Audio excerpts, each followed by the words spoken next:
got second place at the tournament. So sometimes that just barely surviving gives you that extra energy going And forward. the good thing is that Skies is a fairly new player to this scene, and A big 1v1. play, 5-5, 1v2, 25 seconds left on the clock. Insane, insane. And once you get that momentum, especially on a day like yesterday, going into today, just like, we can do anything. We can do anything. What he just said is so true. When Yeah. you're like a player that's kind of new to the scene and you're with, you know, the best teammates you ever had, when you make a big play like that, you're going crazy. Hype. It gives you so much confidence. You can use that going forward, and you can play some of the best Call of Duty you've ever played. Let's look now at our winners bracket. We revealed it last night. You can see the teams matching up here as we get our way through the bracket. The bottom half looking fairly stacked. There's a lot going on in this bracket. So Evil Yes, Genius there and is. Splice. Splice actually dropped accuracy off their team. Now they're playing round 1 at Champs. Oh, yeah. You have Wusted and Scrap playing each other round Brothers. 1. Just there's a lot of big time matches going on. The 100th Eve Luminosity, a Slasher versus Formal for like the 1200th time in a row. It's just huge. I mean, some of the fan favorites are set up with some good round ones. I mean, you got to favorite United, Optic Gaming, and Envy in all their round 1 matchups, right? So this is a pretty stacked bracket right now. It certainly is indeed, and it'll be interesting to see some of those bigger matches that are kicking things off, who gets knocked down right away. But let's also talk about Optic Gaming.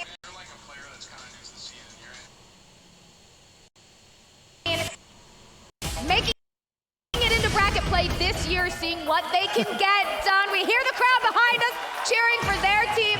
Optic, you can see them right there. Your 5 players hoping to walk away with some more rings. The way that you ended last year, not making it to today, basically, you got to be feeling really good going 3-0. The only thing I want to say about Optic is their hard point, just their discipline on rotation.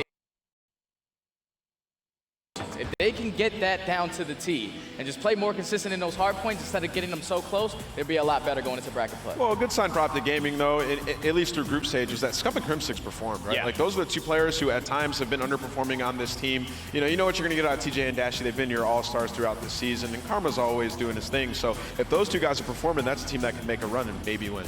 I'm honestly just happy that Karma's back to running the grapple. I think Yeah. when you took TJ into that grapple role, it made him so much more inconsistent, and he's been performing at a high level this whole season when not on the grapple. They went back to those old roles. You see Karma running a SOG now more often, and they look pretty comfortable. Yeah, I like that. You know, it's not like set role. It just depends on the map, right? Yeah, Like, he yeah. might pull out a SOG, he might have a Maddox, like whatever he's comfortable with, right? And I think that that's like the best case scenario for Optic Gaming is let those guys do them.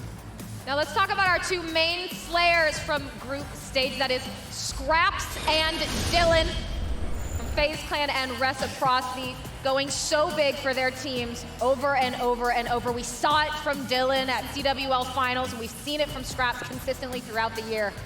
Yeah, I walked up to Scraps in the, you know, the pro player warm-ups yesterday, and I was like, man, I haven't been able to catch many of your games. There's just so many going on. He goes, all you need to know, we've 100-point clipped everybody who played 4 hard points. That accent was horrible, but that's what he said. He's like, we played 4 hard points and 100-point clubbed all 4, so he's confident. Yeah, and of course, FaZe Clan, it's still at that threshold where we don't quite know how far they can go. They've shown so much promise. So what can they get done at CWL Champs? We have to wait and find out. So it was weird. Before Miami, they had like no real big wins. But then the one day at Miami on Saturday, 3-0 to 100 Thieves, they look like a team that could actually win a tournament. Yeah. If they bring that today, and like over the course of this weekend, I should say, they could win. They could shock a lot of people. I think that they have all the right pieces. Now they have the composure and all the experience necessary. They can win this. And they've got, of course, a lot of veterans on the team, people who hopefully won't have maybe nervous jitters being up on main stage or fighting to keep their hopes alive here. Reciprocity, will have to see how they do, if the rest of the team can kind of come up to the level of Dylan and where he has been. But we do need to talk about another team that made it out of groups, and that is Team Envy, going 3-0 to continue things on here, having some ups and a whole lot of downs this year, but they did it. They got #1 in their group, and they're moving on. He's going to do it again. I think so too, Is man. he? No, I don't know. No way. But there's No way. it's Stackman it's says tough to no say, way. right? Like obviously, when I look at this NBS team, the season they've had, and even over the last few months, just a little improvement, I say no, there's no chance. But then you think about Ace, and what he's done at Champs. Last year, I would have said no chance, and he did it. Yeah. And this bracket is great for him. The bracket is great for them, but last year he was on a team that did make it to a final previously with the same roster. This Envy team has struggled tremendously going for, like, this is not the same. I'll tell you who's on this team now, though. Gunless. And we've seen what